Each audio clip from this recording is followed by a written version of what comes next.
এখন বাজে সকাল 7:30। আমরা একদম ফ্রেশ হয়ে নিয়েছি। আমাদের বেরোনোর টাইম 8টা। প্রথমে হোমস্টে কম্পালসারি চাটা খেয়ে নিলাম, তারপর কিচেনে চলে গেলাম। গতকাল রাত্রে আমাদের বলা ছিল সকালবেলা আমরা পুরি সবজি খাবো, সেটা বানিয়ে টেবিলেই সাজানো ছিল। আমরা নিজেদের মতো নিয়ে খেয়ে নিলাম। খাবারের কোয়ালিটি ভালোই ছিল, আগের ভিডিওতেও বলেছি। আগের দিনের লাঞ্চ ডিনারও ঠিকঠাকই ছিল। এবার আমরা রংলি বাজার আর সিদ্ধিবিনায়ক মন্দির হয়ে যাব ঋষিখোলায়। এখন বাজে সকাল 9:30। আমরা এসে পৌঁছলাম রংলি মার্কেট। আমরা হোটেল থেকে বেরিয়েছি 9টার দিকে। আধা ঘন্টা লাগলো এখানে আসতে। এখানে একটু হালকা রোদ উঠেছে।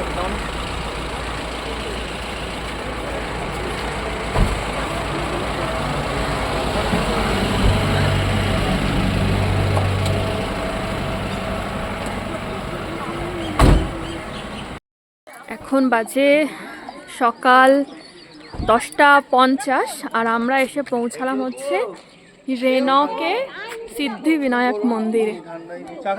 কি মন্দির? সিদ্ধিবিনায়ক মন্দির তো বল। সিদ্ধিবিনায়ক মন্দির।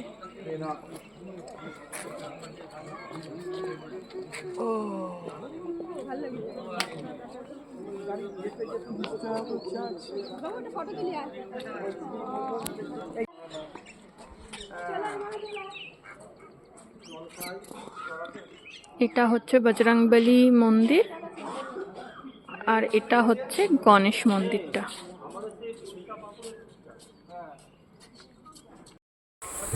এখন বাজে দুপুর 12টা 4 আর আমরা ঋষিখোলায় পৌঁছলাম আজকে। আমরা ঋষিখোলাতেই থাকবো। জায়গাটা জাস্ট দেখো, এই চলে গেছে নদী, ঋষি নদী, আর এই হচ্ছে আমাদের হোমস্টে। এখানে একদম ঠান্ডা নেই, একদমই নিচে চলে এসেছি আমরা, প্রায় সমতলের কাছে। 3 কি 4 হাজার ফুট উঁচুতে আছি আমরা, তাই এখানে একদমই ঠান্ডা নেই। আমরা ওদিক থেকে আসলাম, নদীর মধ্যে দিয়ে গাড়ি নিয়ে আসলো। এই পুরো নদীটা বয়ে গেছে আর এই হচ্ছে আমাদের হোমস্টে। এখানে আমরা আজকে থাকবো।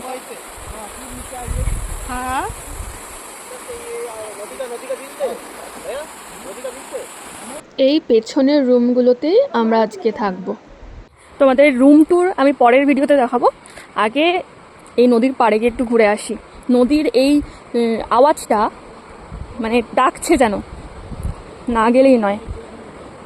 রাত্রিবেলা যখন সব কিছু নিস্তব্ধ হয়ে যাবে, এই নদীর আওয়াজটাই তখন একটা আলাদা শান্তি দেবে। এই কারণে এখানে আসা আজকে আমাদের।